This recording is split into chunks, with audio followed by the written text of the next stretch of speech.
Do you like playing reggae on your saxophone? If you do, how many reggae songs have you played before? Drop us a comment below. For those of you who have not met me before, my name is Adrian Thomas, the Saxophone coach, and I've dedicated my life to helping beginner saxophone players achieve their wildest saxophone goals and dreams by using practice habits and routines. In today's video, I'll share with you 10 essentials necessary for playing reggae authentically on your saxophone. Now, when it comes to reggae, there are some subcategories. You could call them subgenres within the genre. There is ska, there's rocksteady, there's dancehall, and the list goes on and on. As it relates to the drum patterns, there is rockers, there is steppers, there is one drop, there is dancehall, and the list goes on and on. Regardless of what you're playing in reggae, the first essential is that of having good breath support and good breath control. The first time I was playing reggae on my horn, halfway through the song, I was so tired I had to stop because reggae takes that from you. You need to be able to support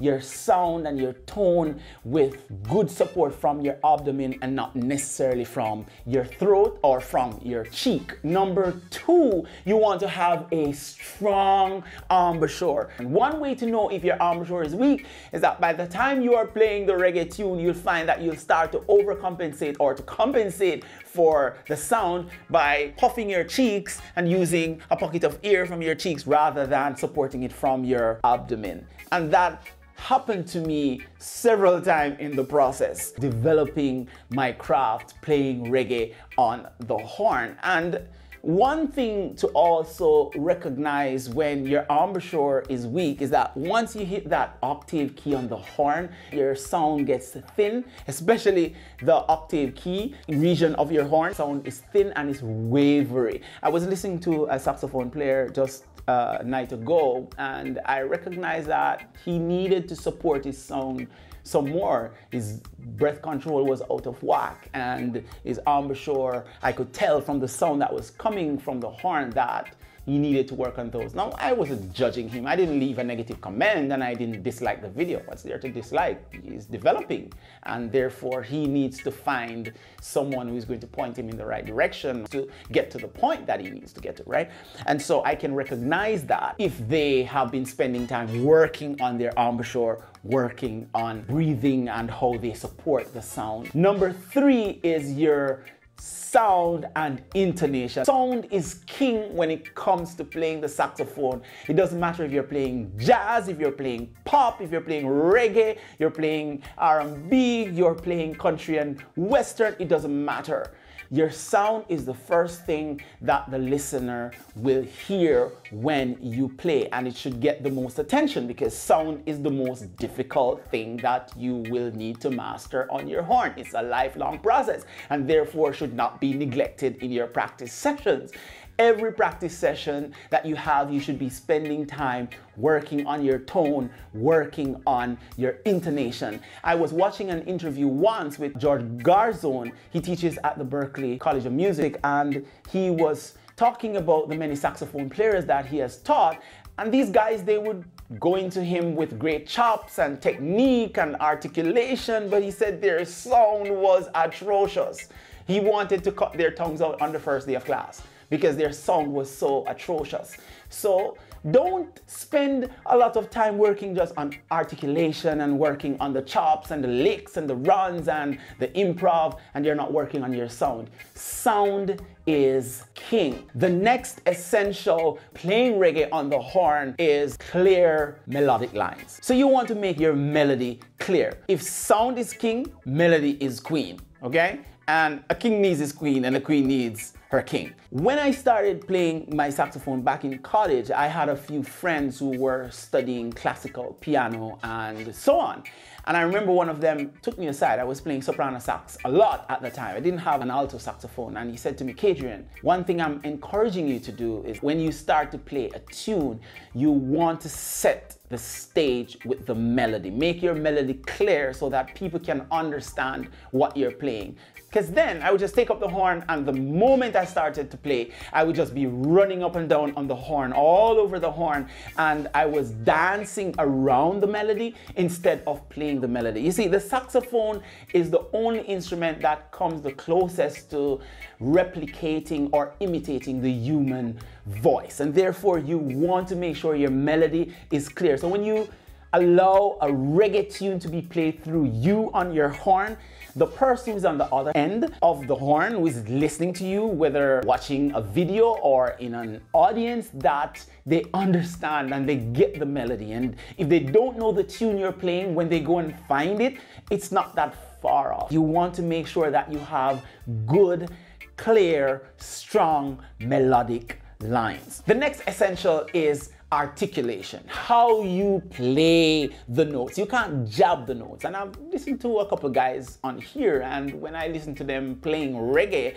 I can tell that, one, they have not spent a lot of time listening to reggae players or listening to how the music should be articulated on a saxophone, and therefore they're just jabbing the notes.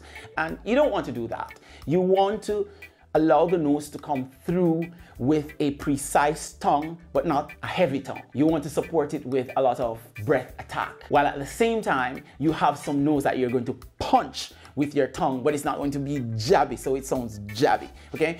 And to do that, what do? You listen to great players, like you listen to the Scatterlights, if you want to get an idea. You listen to Tommy McCook, and of course you have to listen to Dean Fraser. There have been thousands of songs, of tunes coming out of Jamaica, and any horn that you hear on those records, you can, with your eyes closed, think of Dean Fraser, because he's the man behind the horn section, or he's the one playing the horns on those. And for myself, I have almost 60 covers on here on YouTube that's just strictly reggae. I'm not talking about somebody who plays one tune in reggae and so on. So you want to listen to those players so that you can emulate their articulation and how they phrase reggae. Number 6, you want to develop your groove. Reggae is about groove, okay? The bass line, how it grooves, the drum line, how it grooves. You want to develop groove. One piece of tool that I love a lot is my metronome. So in every practice session, I'm going to put on that metronome when I'm working on technical exercises, because that is going to keep me honest. While at the same time, I am going to be working on reggae by playing alongside reggae tunes, because reggae is what I am playing. So you want to build your groove, and I've said it before and I'll say it again, that we do not quantize the notes when we're playing reggae, if you get what I mean. It's counterintuitive, but you have to play laid back while precise with the notes. So you want to make sure you're grooving. You're not running ahead of the tune, or you're not dragging it behind when you're playing. You want to develop your groove. Number 7, you want to develop emotional connection with the music. Now, how do you develop emotional connection with a woman you're in love with? You spend time with her, right? And you don't connect with her when you are in the bedroom only, do you? No. A good lover is going to connect with his woman inside or outside of the bedroom. True? And therefore, you want to have that emotional connection. And if you're a good lover, if you're a good love maker, then you'll be able to connect with the music.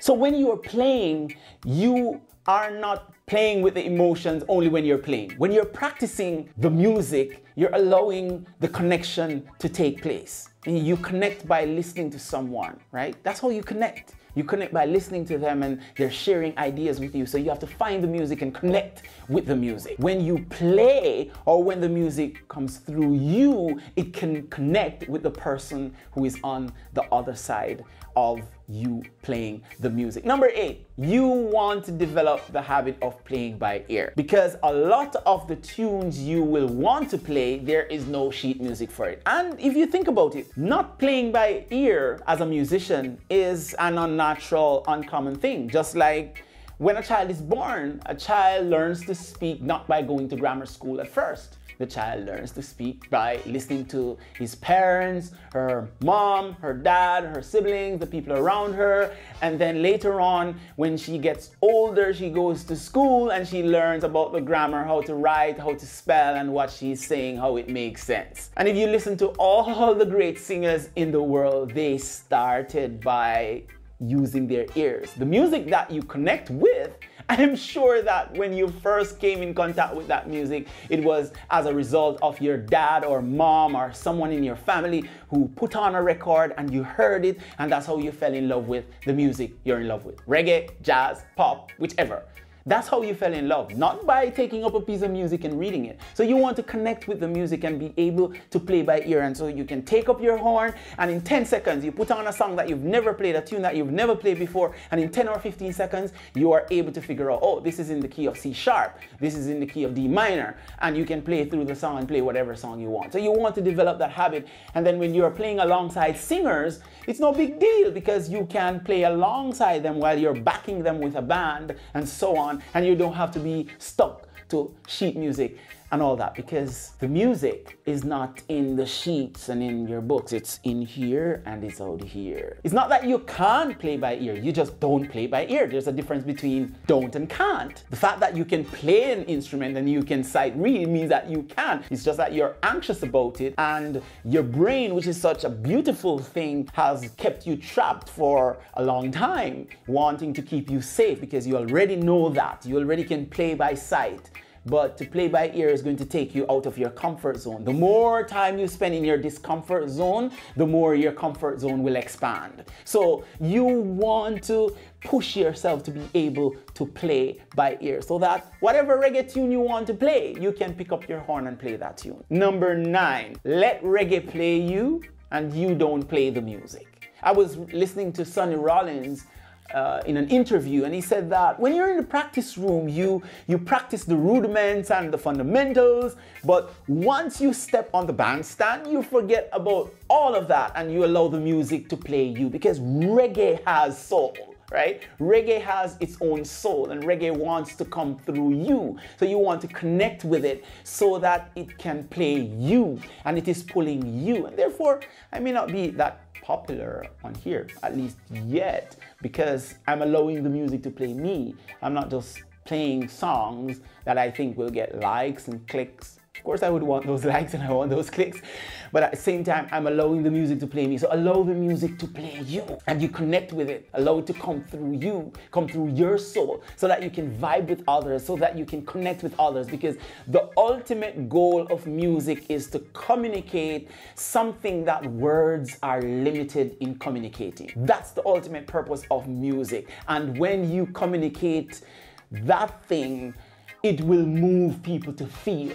It's not the amount of notes, it's not the amount of improv that you do and all of that. It's to make people feel something, to move people when you play. And that's what you want to do when you allow reggae to play you. Number 10, you want to develop a relationship with the music. It's not like a one-night stand, a hit and run or a hit and go. You want to develop a relationship. So how do you develop a relationship with a woman? You spend time with her, you talk with her, you fall asleep on the phone with her, you spend hours talking to each other, you find out her likes, about her dislikes, all the things that she appreciates about herself and that she appreciates about you, and you build that connection. You're building a relationship, so you have to listen to the music. If you want the music to come through you, you have to listen to the music. You have to spend time with the music. Now, if it's just a one tune that you want to play, like slam bam, thank you ma'am, maybe you will sound good, maybe not. But if you are really serious about it, you want to develop a relationship with the music. And so I was having a conversation with my wife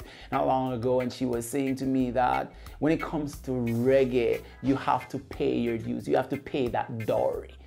And reggae is like that woman who is holding out, and you're not going to get any of it until you put a ring on it. Right?